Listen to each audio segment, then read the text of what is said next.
A lot of Christians misunderstand the third commandment. The third commandment says, "You shall not take the name of the Lord your God in vain." Most Christians think that means you shouldn't say OMG. Now, you probably shouldn't say OMG, but that's actually just one part of what it means to break the third commandment. The third commandment really means to misrepresent God. Now, you might say, well, how can taking God's name in vain be a way of misrepresenting God? And the reason is that whenever you are a follower of God, you place God's name upon yourself. Therefore, the way you behave will be a signpost of God to the world. For example, we followers of God today were most commonly known as Christians.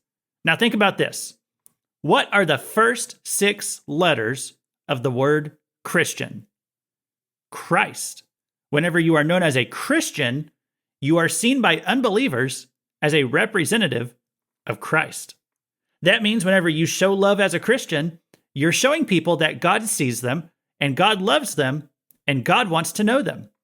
Likewise, if we show hate or malice toward people as a Christian, it gives the impression that God is angry at them and that God doesn't like them either. And that's the essence of the third commandment. Yes, we shouldn't use God's name as a swear word. We shouldn't tack God's name onto things as a marketing strategy. We shouldn't speak of God in a mocking way. That's all part of this commandment. But misrepresenting God is the main way that we take his name in vain. And what we're going to see today is that God is not as laid back as Joan Jett when it comes to giving him a bad reputation. Turn to Ezekiel 36 as we continue that chapter today on the Cross References podcast.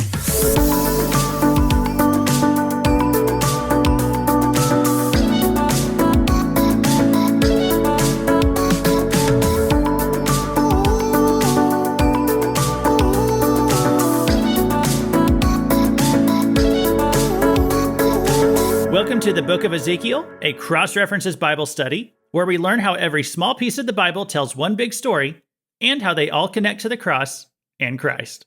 My name is Luke Taylor, but my name is really not the one that you need to be concerned about today. No, we're going to be looking at the next set of verses in Ezekiel 36, and instead we're going to be looking at the importance of God's name. This is probably actually the most wonderful chapter of the entire book that we've read so far, especially with what we're going to be talking about next time as we read about the blessings of salvation that were prophesied all the way back here in the Old Testament. But for today, I want to read just a few verses where God talked about why he judged Israel back in, this was referring to the events of chapter 24, where Jerusalem was destroyed. So we're going to read today why God let that happen. And I know we already spent, literally the first 24 chapters of Ezekiel outlining all of those things. But God's introducing a new angle on it right here. And it's a brief explanation, but how he had to do it for his name's sake. You see, the children of Israel, they were known to the surrounding nations as the followers of a deity called Yahweh. And every time the Israelites defeated an enemy in a nearby nation, it was not seen by the surrounding people as just a defeat by the Israelites, but in more of a cosmological sense, it was as if Israel's God had defeated their God. And so every time Israel was victorious in battle, it was not just a victory for them, it was a victory for God, for Yahweh, because his name was on them. But then something really, really bad happened in the book of Ezekiel. The Israelites had been behaving so terribly that God had to judge them. God had to remove his hand of divine protection and actually allowed them to be conquered by their enemies. In fact, God even brought their enemies right to their doorstep, and he had them ravaged in a humiliating and devastating defeat. So in a sense, this did defend God's holiness because it showed that God was not willing to dwell with the people who were idolatrous, sexually perverse, sacrificing children, and profaning his temple.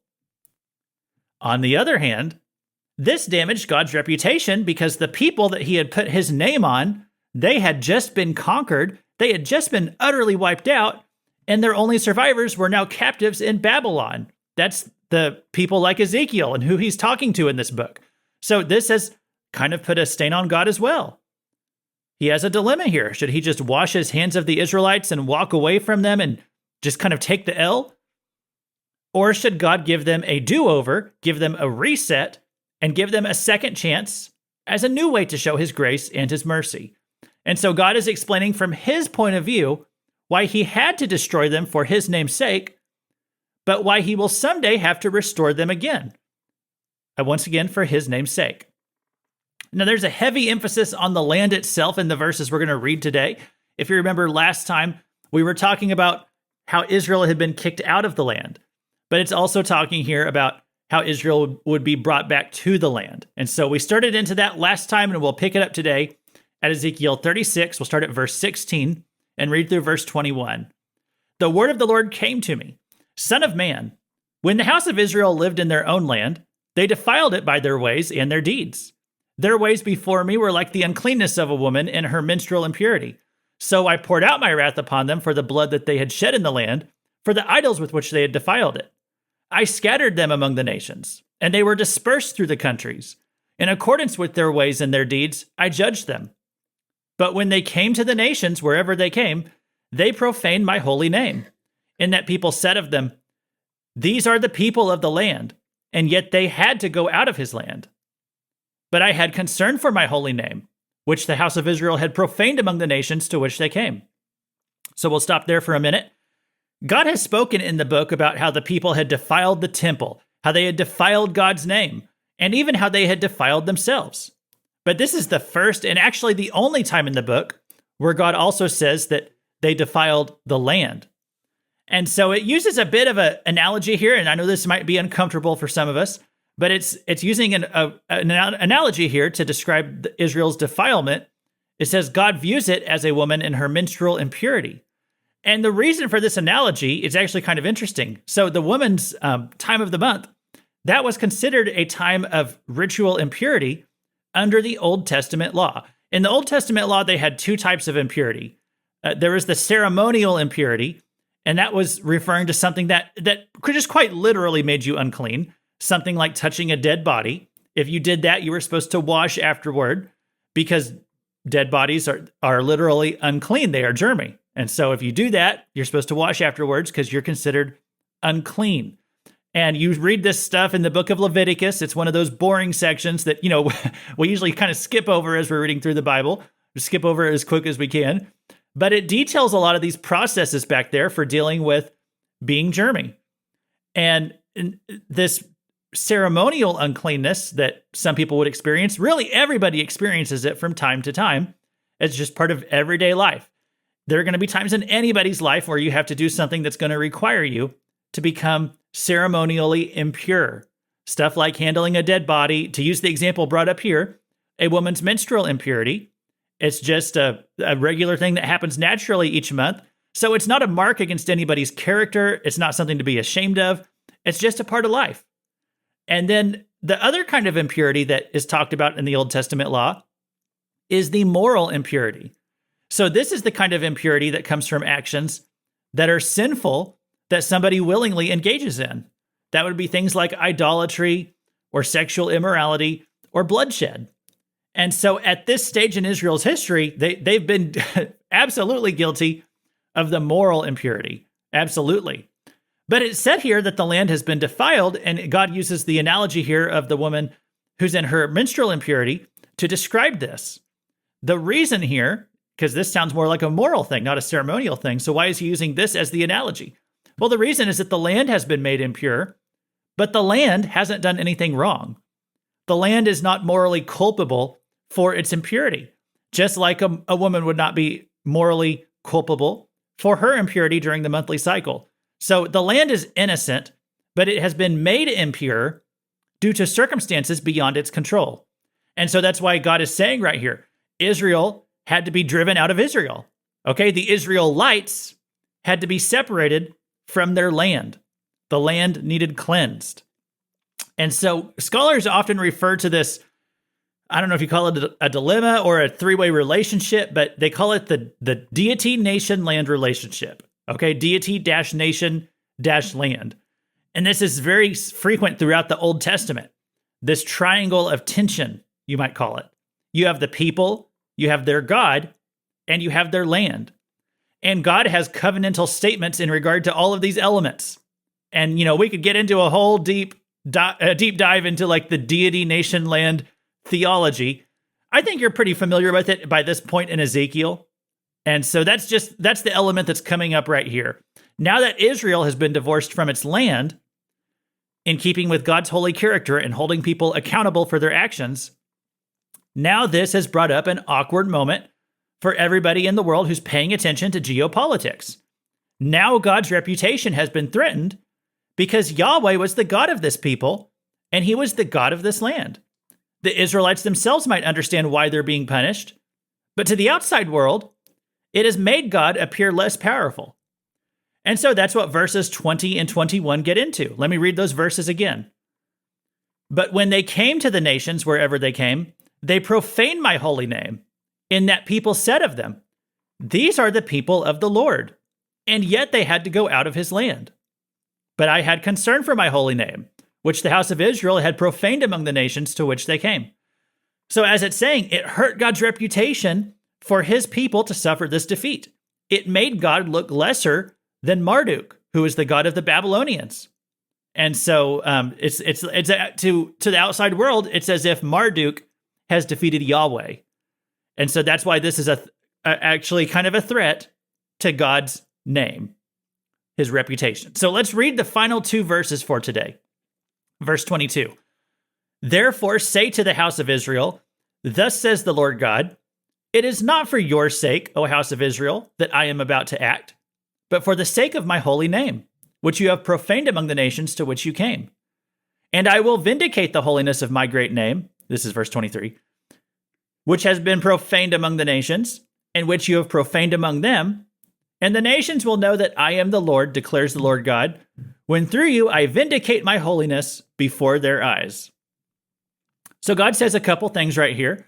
First of all, he says that he is about to act. And it's not clear from what we read, because we stopped at verse 23. But if you keep reading, God's action is going to be that he is going to restore Israel to their land and restore them to relationship with him. And as we study that next time, we're going to learn some incredible truths about relationship with God in the New Testament covenant. But again, that's for next time. But I want to just focus on these verses. I wanted to read through to here for today, because there's this really interesting comment that God makes right here, where he tells them he's not saving Israel for their own sake. Now, that's kind of a brutal thing to say. It's the truth. It's what they needed to hear in this moment. But God is telling them, he's like, you are not really worth saving. He says, my reputation was on the line, and that's really what it came down to. I had to save you. You're actually more blessed than you even realized. So it's kind of might be considered a harsh truth to some, but God's just being frank with them. And this is where Christians such as myself, okay, I'm not going to dog on this view here, but we have a view that God has a special plan for the Jewish people. And this is where Christians need to kind of keep both feet firmly planted on the ground as we talk about that context, that theological concept, because a lot of Christians can go too far with it. Okay, many Gentile Christians, people like myself, we can get confused sometimes, and we can think that being a Jew is better than being a Gentile, or that God maybe likes Jewish people more than he likes everybody else. And I can see why people would get that misconception. There are so many verses in the Bible about the favor that God has shown to the Jews, the Israelites. But let's always balance that with statements like what we read right here in Ezekiel 36. God says that they really weren't worth saving. He said the only reason he preserved them and brought them back was really more for his own name than for their sake. If there were no consequences to just wiping them from the face of the earth, God might have done it. But then the consequence that is here now is that if they do get wiped out, then everybody else could have said, well, what's so great about being in relationship with Yahweh? It didn't seem to help the Jews that much. So for the sake of his reputation, God graciously saved them. And so this chapter is making it just 100% clear through here. It is purely by grace, not of works. That's a good reminder for us as well, even if we're Gentile Christians. We can very easily get high on ourselves and think that we've done something to warrant God's favor in our own lives. Not at all. We who are saved, we never could have done anything to earn God's favor, not even for a minute. And don't ever forget that. God's salvation was provided because of his great love and his grace and his mercy. If we could fathom the depravity of our own sinfulness, if we could fathom the exceeding perfection and the holiness of God, we'd probably never understand why God would dare want to have anything to do with us. But we only have a partial understanding of the depth of our own sinfulness. We only have a fragment of comprehending the holiness of God. And so we get kind of high on the hog sometimes. We believe, maybe even for a minute, that maybe we were actually worth saving. That God must have had a really good reason to come after us, to think, man, I sure must be a valuable resource to the kingdom of God. I'm such a catch. The church sure is lucky to have me. I'm such a valuable human. We can think that for a minute sometimes, or let's be honest, maybe a little bit longer than a minute. And we gotta remember that is not true. We would never be worth what God has done for us. We could never do anything, no matter if we did perfect good works the rest of our lives. We would still not be worthy of the grace that God has shown us. Let me say something. It's going to sound a little bit jerky, okay? If you're a parent out there who's listening, I think you'll understand this, but it might sound a little harsh. If I had a perfect son who never did anything wrong, okay? Would I ever sacrifice his life for a sinner like you? Just to be perfectly honest, I'd be like, no way. I wouldn't do that in a million years. Give up my perfect son for a sinner? I can't even imagine making that decision. But obviously, that is exactly what God did for you. God looked at you and he said he would sacrifice his perfect son on your behalf. Why would God do something like that? Well, we have John 3:16. It says, "For God so loved the world." I don't think I need to finish the verse. You know what it says. He so loved the world. This world, us, who didn't deserve it in one iota. 1 John 4:19. In this, the love of God was made manifest among us, that God sent his only Son into the world that we might live through him. The love of God, once again, the love of God was made manifest among us, okay? This proved God's love in what he did by sending Jesus, okay? Something that I can't imagine ever doing. Because when you have a son, I mean, again, if you're a parent out there, you're going to understand how much you love your son. And if he was a perfect son, how much harder it would be to trade his life for the life of someone who's imperfect, far from perfect. Just remember that, guys. If you ever get off base in your thinking, if you ever believe that you were, for 1 minute, deserving of God's love, let me just remind you of what God said to the Israelites in Ezekiel 36. It is not for your sake. There is nothing that you could have done to earn this from God. It is all a matter of God's grace.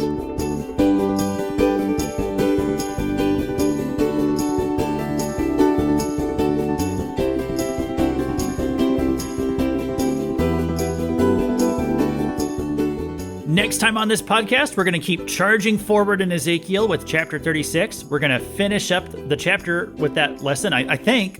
We'll see as I get through it if I need to slow it down, but I think we'll finish up the chapter. So this is going to focus on the blessings of the New Testament covenant with God.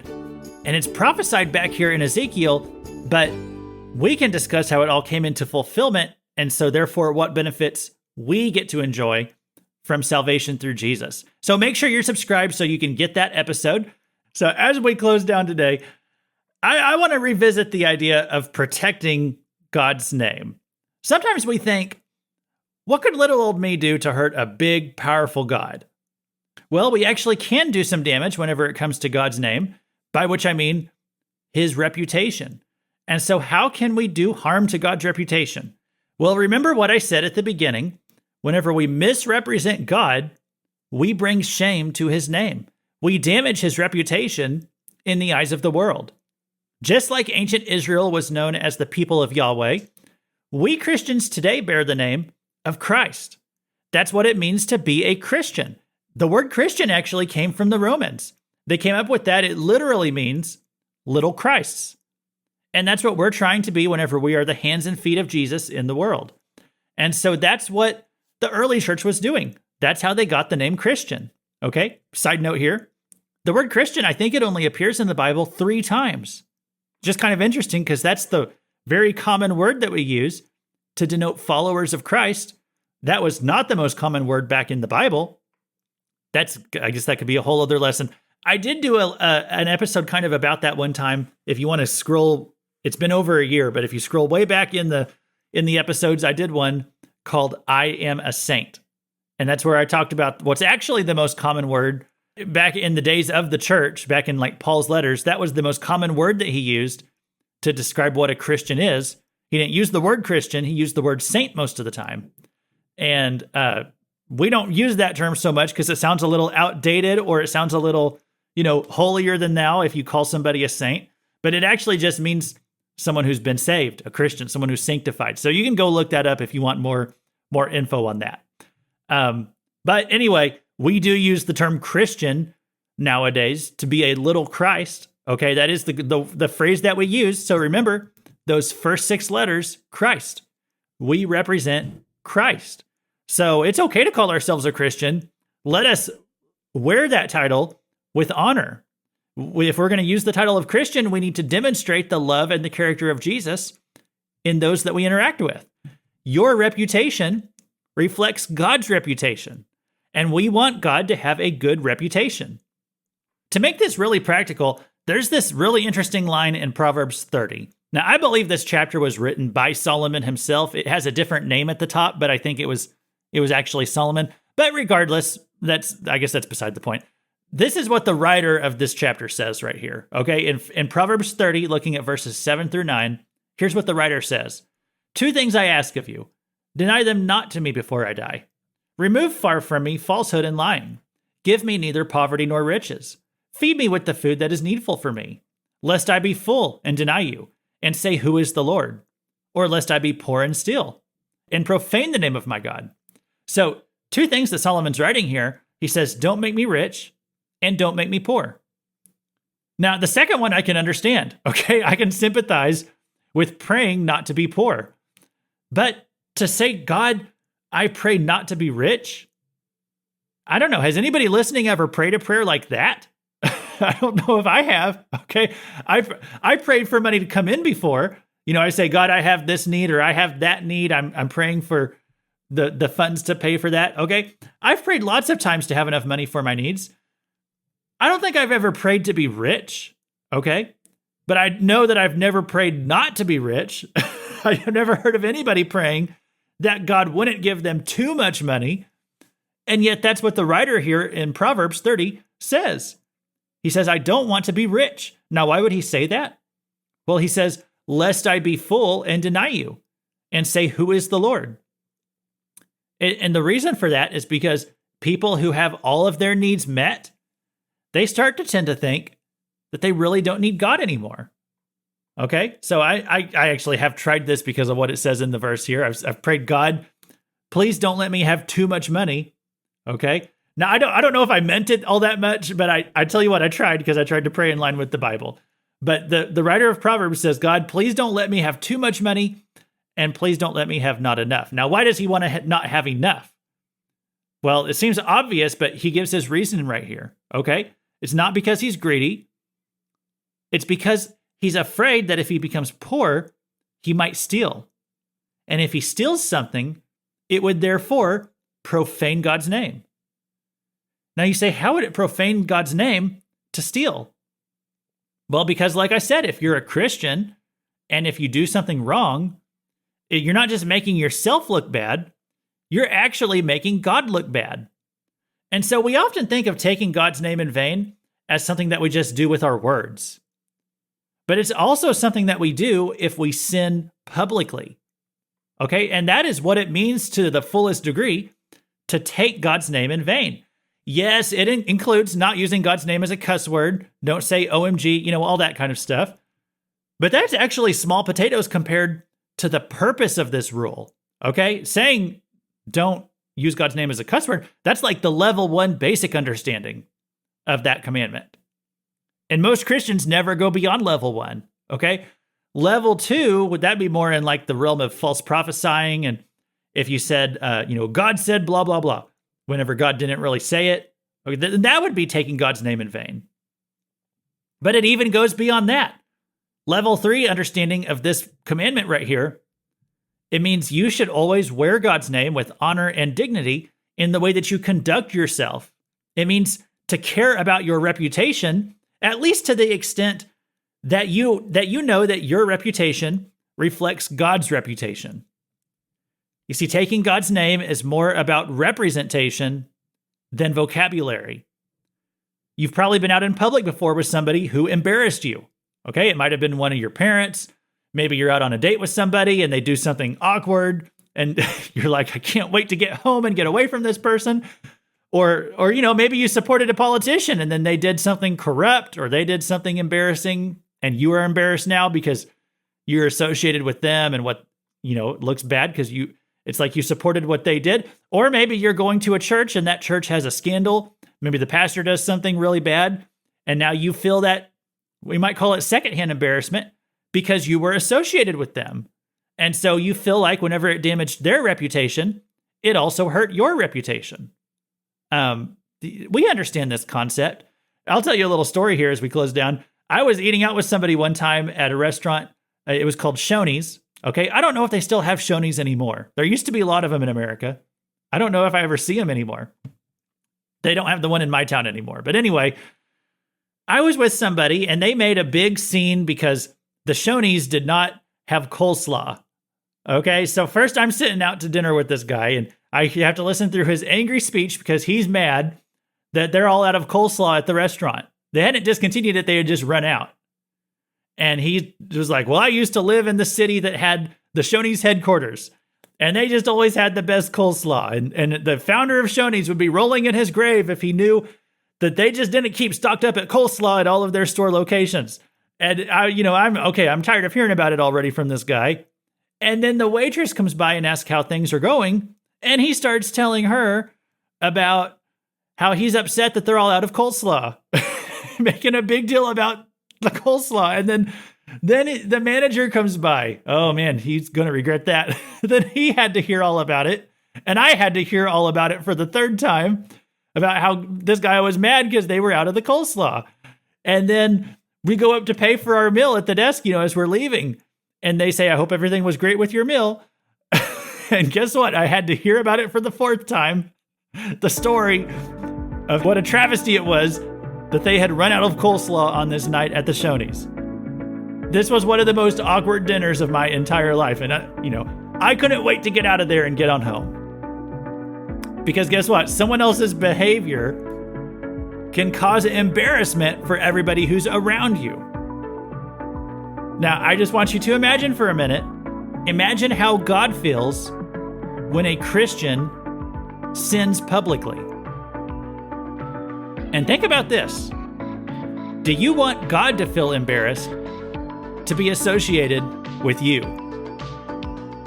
Thanks for listening to the Cross References Bible Study on the book of Ezekiel. This has been Luke Taylor, reminding you that taking God's name in vain is more about representation than vocabulary.